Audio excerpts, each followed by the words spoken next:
the World Water Forum, and that will be held in Bali.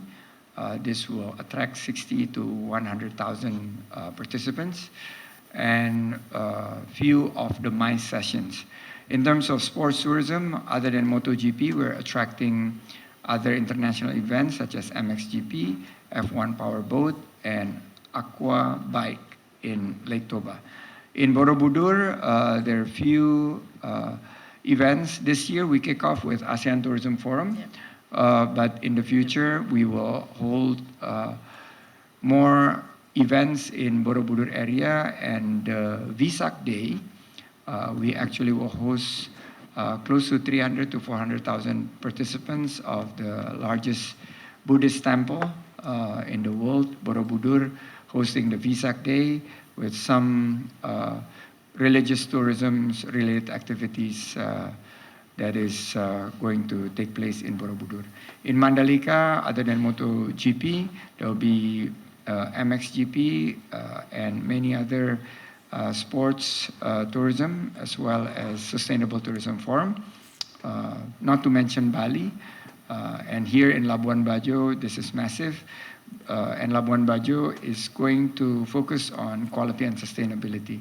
Last but not least, Likupang will host destinations such as diving-related activities, conferences on biodiversity, as well as cultural conferences, and a couple of sports-related, like the Likupang triathlons and golf events. Pak Vincent, you want to add in terms of the MICE and other activities for Indonesia going forward? Yeah, thank you, Mr. Minister and Kumparan. I think it has been the commitment of the government. Later, if you ever listened or heard from the President, His Excellency President Joko Widodo said that, well, in the process of recovery, actually, we name it events-led recovery. So that's why during this year, 2023, I think around 3,000 events, okay, throughout the country, which are dedicated for the recovery. And if we try to monetize these events, I think it amounts to 200 to 300 trillion rupiahs contributed to the economy of the country. So again, I think this is the good start for Labuan Bajo to host such a big event. I think this is the biggest ever in Labuan Bajo, and I can see that the impact is going to be very tremendous for the society, for the people, for Labuan Bajo, and I think also for the whole Flores, because during the Pesta Rakyat or the People Party on Sunday, I think 6,000 visitors joining the event. And just to mention a few, I had a friend of one of the tenants. Okay, that night he was quite very tired to serve the visitors more than 500 cups of coffee with only 2 staff. So I think this is going to be, if you see the enthusiasm of the people, I think Komodo or Labuan Bajo will be ready to welcome more events. Okay, thank you. 500 cups of coffee for 2 people, so 250 cups per person. That's a lot of coffee per person. Yeah. Tambahan, Bu? Yeah, and in addition to what already mentioned by Pak Menteri and also Pak Vincent, being as the chairman of the IMTGT here in Indonesia, Indonesia will be also hosting the ministerial meeting in Bintan, Pak, for IMTGT, as well as the IMTGT Tourism Student Exchange in Pekanbaru, and will be held on the 2nd semester this year. It's part of our program as the chairman of IMTGT 2023. Thank you. In addition to the ASEAN Summit, we are also hosting ASEAN Mutual Recognitions Agreement for Tourism Professionals, and also we just done just yesterday. Just concluded yesterday in Bandung. Thank you, Pak. Makasih. Thank you. And Pak Menteri, we have a special t-shirt from Wonderful Indonesia for the media who asked the question. Oh. So yeah, we encourage all the media friends to ask the question. How about the one answering? No T-shirts for the one answering? For the next one, yeah, the lady with the white shirt. Thank you. Hello, Minister Uno. I'm Ona with Xinhua News Agency. Thank you for the opportunity first. So my question is, from your perspective, in what aspects has ASEAN displayed itself as the epicentrum of growth? And how do you evaluate China's role in promoting the economic recovery of ASEAN, especially in this post-pandemic era? Thank you. Thank you. The two pillars of this ASEAN summit in Labuan Bajo in East Nusa Tenggara as well as in Jakarta later on in this year is ASEAN Matters, Epicentrums of Growth. And we have shown that ASEAN is a region of stability, both in the aspects of not only the 10 ASEAN countries provide very conducive environment for economic improvement post-pandemic. This region is also continuing to grow economically, and a lot of jobs are being created. But also, when you talk about epicentrums of growth, is in relations to opportunity. Indonesia in particular is focusing on its role for electric vehicle focus as the hub and capital for electric vehicle end-to-end industry from the upstream all the way to the downstream.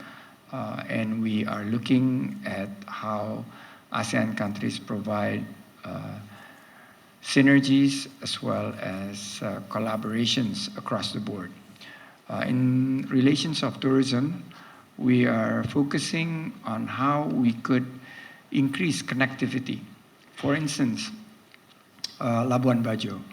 This is a new destination that we are trying to connect to major ASEAN capitals of Kuala Lumpur and also Singapore. But we are very open if the airport is ready to receive flights also from southern China.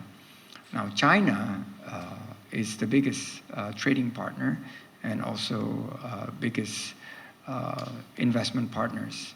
And we're looking how we could collaborate so that this growth could be sustainable and our focus on improving quality of life. As China is opening up its borders post-COVID, we look into how the two sides achieve a more equitable, more sustainable, and also better quality-wise of ASEAN-China trades and investments. We are so fortunate that in comparisons to other regions of the world, that ASEAN as a region with 600 million plus continue to provide a stable ground for investment opportunities. And also, while other countries is battling inflations, instability in terms of, and uncertainties in terms of banking and financial market, ASEAN countries have provided another stable region and in the area of volatility, uncertainty, complexity, and ambiguity. Again, this is really testament about the ASEAN matters as we continue to grow. This is how we believe that a closer relationship between ASEAN and China would be beneficial for the world.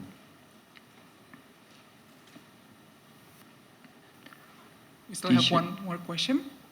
T-shirt, please. Oh, T-shirt. Okay. T-shirt for the.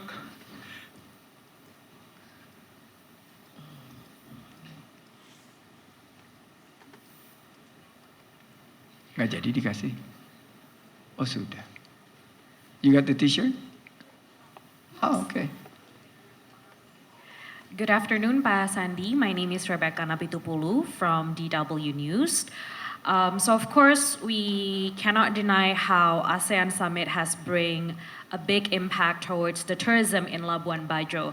But in reality, some of the people, the delegates, officials, and even journalists who came here to cover the story of the summit have difficulties to find places to stay, and therefore the government have to deploy KM Sinabung as well. So many will see this as a statement where Labuan Bajo is not really ready to host such international event. So what are your response on this, and what steps that need to be taken from the government to really improve Labuan Bajo for the next international event? Thank you. We will continue to improve the infrastructures, facilities, accommodations. We're adding international standard hotels. We are overwhelmed by the number of participants and delegates. And that's why we are deploying the Sinabung, we call it floating hotels, to assist in terms of providing the accommodations. Labuan Bajo is quite unique because of its size, that is limited in terms of land area, but also our focus on the carrying capacity of Labuan Bajo, that is roughly around close to 300 to 400,000 tourist arrival. Now, when you see a big event like this, there's definitely an additional requirements for facilities, for rooms, and so far we are able to achieve it. But in terms of trying to find hotel rooms, not only medias, even us here in Tourism and Creative Economy Ministry, we have to spread around our team to various locations. For instance, Bapak Vincent, where are you staying? In the boat. It's called the Tara boat. It's run by Nusa Coral. How's your experience? It's an epic and wonderful experience, very unique. Did you have This is the first time for me. First time on the boat? I live on board, yeah. Live on board. And how's the sunrise and sunset? It's amazing. Yeah, I think nothing compares to Labuan Bajo. Okay. That's because you are from Labuan Bajo. No, it's not only because I'm a local people here, but Ibu Dia, where are you staying? I stay in a small homestay. It's about 6 kilometers from here, and it really offers very various opportunities for us to see how the local people. So I think it's a good opportunity for us as well, not only to stay in a hotel, but also in a homestay, also in the live on board. So it gives various experience, I think, for all of the delegates. It's a good way for us to promote that Indonesia has to offer in terms of various hotels, accommodation, etc. I'm the unlucky one. I stay in a normal hotel. These two leaders of the ministry have different experience, and I think it's a very good experience to share. Staying in a family, in a homestay, and staying in a live on board. So this is something that Labuan Bajo needs to promote more. That when you're here, you're not just focused on staying in a, basically a conventional accommodations like hotel or resorts, but there are options for you to explore. We will continue to add more rooms, but there will be limit to how many rooms we're going to have, because we want to make sure that the conservations of the Komodo National Park is being adhered to, and making sure that these areas will be preserved for centuries to come. Komodo dragon survived the extinction while the meteor hits and killed their other relatives, such as dinosaurs or Brontosaurus. Komodo able to survive.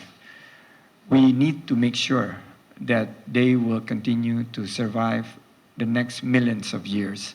So that's why we will make sure that Labuan Bajo will stay local wisdom, and we will very, very much focus on conservations type of tourism that will not be building a huge resorts, but rather personalized, localized, customized, and maybe smaller in size type of infrastructure facilities. Thank you. Due to limited time, but we still have one more question slot. 3, 4, 5 more questions. Oh, okay. Well,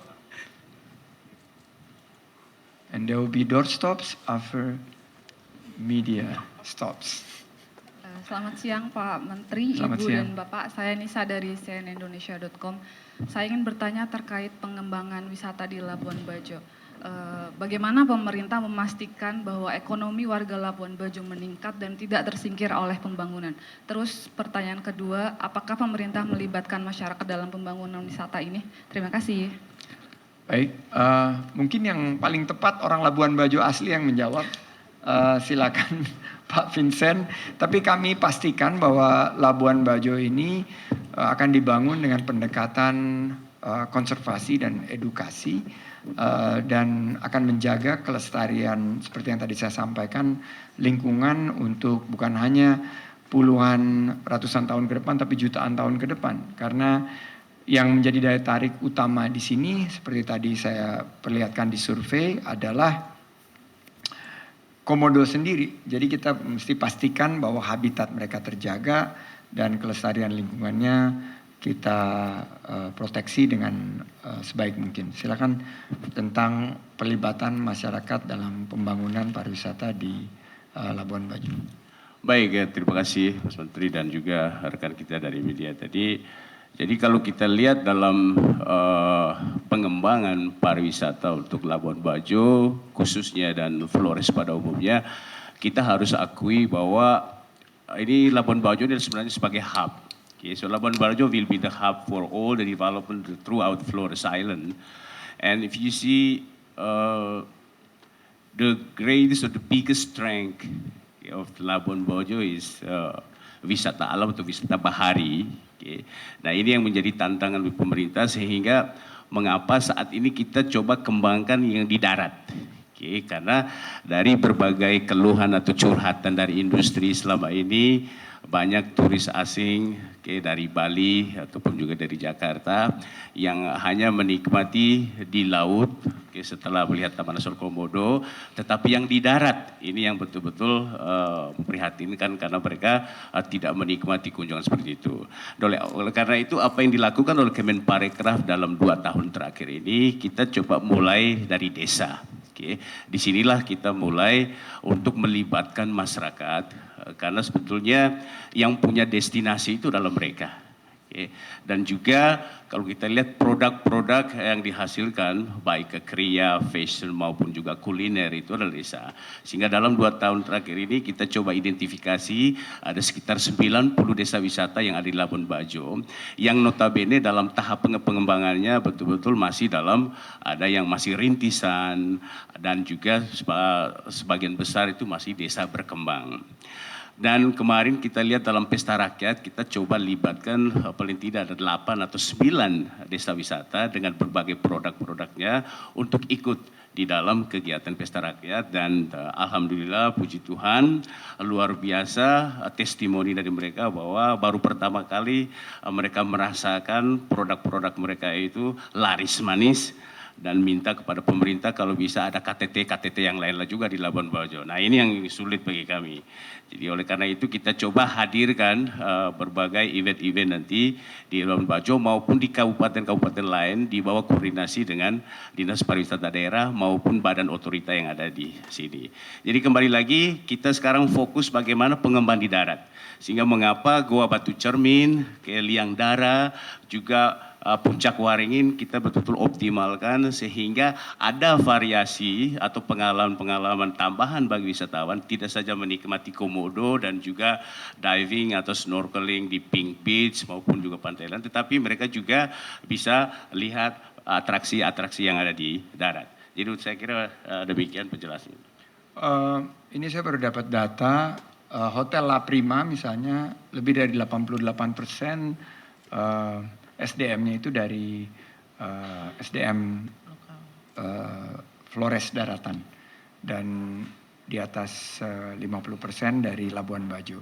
Kami juga di Badan Otorita Labuan Bajo Flores, ini Mbak Sana Fatina sebagai dirut juga kemarin konfirmasi bahwa lebih dari mayoritas jumlah SDM kami juga melibatkan SDM asli dari Labuan Bajo. Jadi kami sangat mengukur matriks daripada perlibatan SDM lokal dan dampak positif impact kita kepada ekonomi lokal untuk membuka peluang usaha dan lapangan kerja.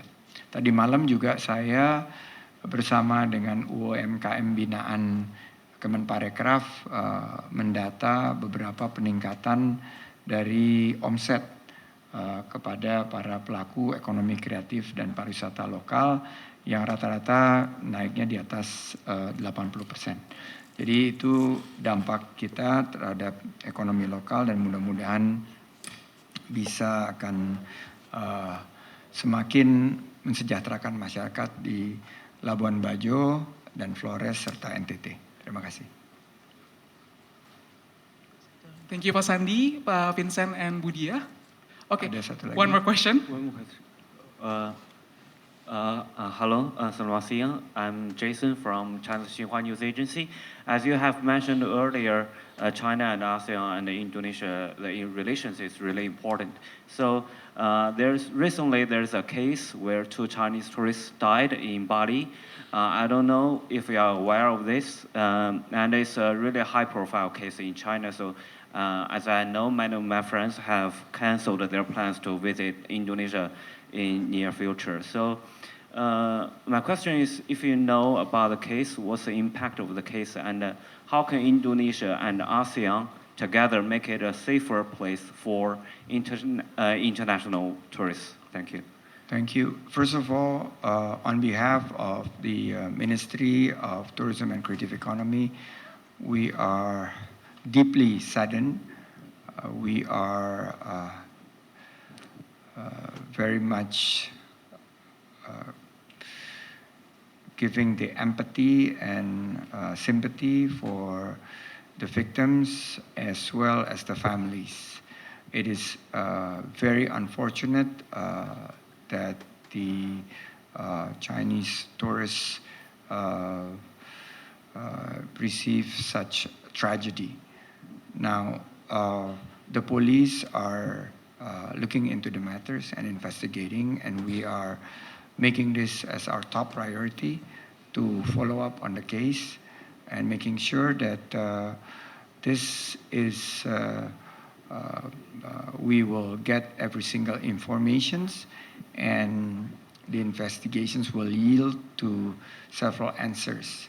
Because as of today, the investigation is ongoing and we cannot interfere with the police investigations, but we will make sure that we will work hard to maintain the safety and the security of Chinese tourists and all international tourists coming into not just Bali, but throughout the nations. It is truly unfortunate and it is such a tragedy, and we work very hard. I think we deploy a special team already to look into the matters, to stay on top of it, to make sure also that it will not happen again. Thank you. Okay. Please add, Pak Vincent. Oh, well, thank you very much for Xinhua journalists.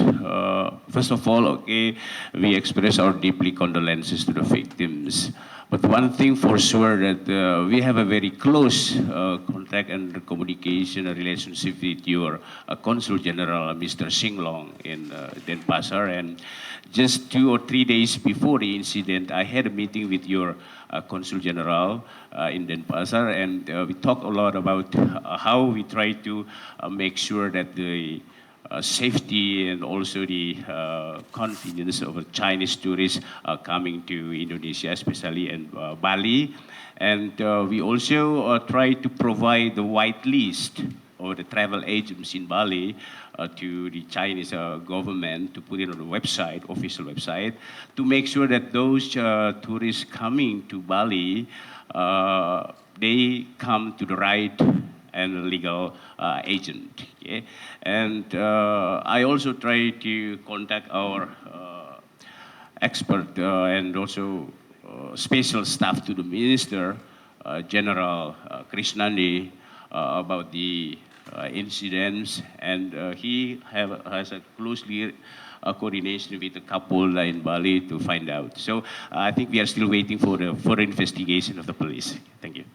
Thank you very much. Thank you once again. Thank you, Pak Menteri, Pak Vincent, and Budia. Distinguished guests, media colleagues, ladies and gentlemen, we are sorry due to limited time. The Q&A session is now up, and that marks the end of the press conference today. For media colleagues who would like to conduct further interviews with the Minister Sandiaga Uno, please join the doorstop in front of this hall. Thank you for your time. Assalamualaikum warahmatullahi wabarakatuh. Om Santi Santi Om.